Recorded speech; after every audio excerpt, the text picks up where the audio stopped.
আলাইকুম গাইস, কষা গরুর পারফেক্ট রান্নার রেসিপি আপনাদের সাথে শেয়ার করতে আসলাম।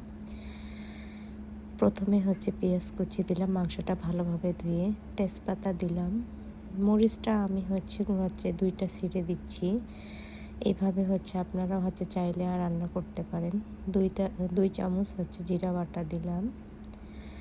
সব ধরনের মশলা এখানে আছে, যেটা এলাচ, দারচিনি, লং সব কিছু মিলে বাটা একটা মিক্স মশলা দিলাম 2 চামচ।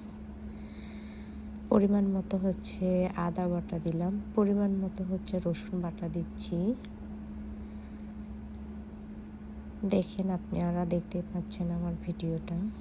আপনারা চাইলে আমার ফুল ভিডিওটা দেখে আপনারাও এইভাবে ট্রাই করতে পারেন। যদি আপনার মুখে স্বাদ না লাগে থাকে, তাহলে পরবর্তীতে অবশ্যই নেক্সট আবার কিন্তু আমার ভিডিওটা দেখে আপনারা নেক্সট আবার রান্না করতে চাইবেন। অবশ্যই এটা আমাদের দিনাজপুর উত্তরবঙ্গের রান্না। পরিমাণ মতো এখন আমি তেল দিচ্ছি। এখন আপনারা যেরকম লবণ খান সেরকমই দিবেন। আমি যেহেতু লবণ কম খাই, ঝাল কম খাই, আমার ছোট বেবি আছে, আপনারা যেরকম খান সেরকমই দিবেন। 2 চামচ হলুদের গুঁড়া দিচ্ছি, তবে 1 চামচ আমি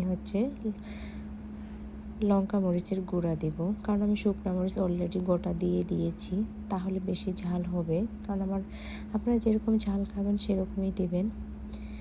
এখন আমি মাংসটাকে ভালোভাবে হাত দিয়ে আমি এখন নেড়ে চেড়ে নিচ্ছি। দেখেন, কিছুক্ষণ আমি ভালোভাবে নেড়ে চেড়ে নিচ্ছি। মশলাগুলো সব কিছুই ভালোভাবে নেড়ে চেড়ে নিয়ে আমি এখন জাস্ট সামান্য আমার হাতটা ধুইতে যেতটুকু পানি লাগে সেরকম পরিমাণে আমি একটু পানি দিয়ে এখন মাংসটা আমি মিডিয়াম জাল দিয়ে থাকবো। দেখেন কি সুন্দর একটা কালার হয়েছে, রান্নাটা দেখতে পাচ্ছি।